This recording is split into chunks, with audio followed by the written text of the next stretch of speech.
Vi har om George Washington.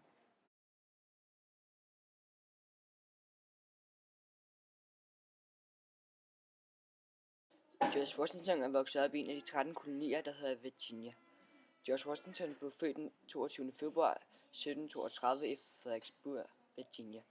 Da han var 3 år i 1735 flyttede hans familie til Little Hunting Creek Plantation, eller som det senere blev kaldt Mount Vernon. 3 år senere i 1738 flyttede han med sin familie til Ferry Farm ved Rappahannock-floden, der ligger modsat af Frederiksburg, Virginia.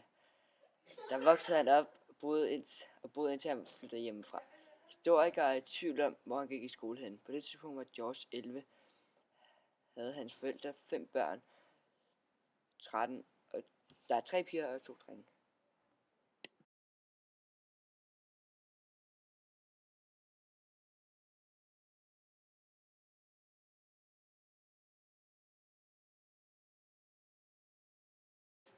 Familien Washington. George Washington blev gift med Martha Washington i 1759, indtil hans død i 1795. Martha Washington havde 2 børn med en anden mand. Georges far hed Augustine Washington. Han var født den 12. november i 1664 og døde den 12. april i 1743. Han var gift med Georges mor Mabel Washington. Mabel blev født den 30. november i 1708. Hun døde den 26. august i 1789. George havde 9 søskende, 3 søstre og 6 brødre. Hans søster hed Betty Washington Device. Hun blev født i 1733 og døde i 1797. Jane Washington blev født i 1699 og døde i 1729. Mildred Washington blev født i 1671 og døde i 1701. Hans brødre hed Lawrence Washington blev født i 1718 og døde i 1752. John Augustine blev født i 1736 og døde i 1787.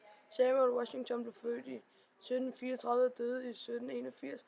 Charles Washington blev født i 1738 og døde i 1799. Augustine Washington Jr. blev født i 1920 og døde i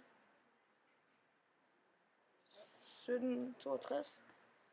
Woodrow Washington blev født i 1716 og døde kort tid efter samme år. George Washingtons tænder. Der fandtes en vandrehistorie om, at George Washington havde tænder af træ, men ifølge en undersøgelse i Washington af blandt andet en retsmedicinsk antropolog fra Pittsburgh Universitet, havde han tandprotester, altså falske tænder, lavet af guld, flodhest, elfenben, bly og tænder fra både mennesker og dyr, inklusive fra heste og æsler. Fakta om George Washington. Han er på dollarsedlen. Washington D.C. er opkaldt efter ham. Præsidentlivet. George Washington var den første amerikanske præsident i USA. Han blev præsident den 30. april i 1789, og 8 år senere gik han af den 4. marts 1797. Under hans tid som præsident tilføjede han 10 tilføjelser til den amerikanske forfatning. Først og fremmest om de individuelle rettigheder for hver enkelt person, men også delstaterne i USA's rettigheder. Han er den eneste amerikanske præsident, som ikke har boet i Det Hvide Hus i Washington D.C., da det først blev færdiggjort efter hans død. George Washington boede som præsident først i New York og senere i Philadelphia. George Washington døde den 14. december i 1799 af alderdom i hans hjemby, Mount Vernon, Virginia. Han blev begravet i sit eget hjem i Mount Vernon. Han elskede sit hjem så meget, at han blev begravet i hans egen have. Han blev begravet den 14. december i 1799.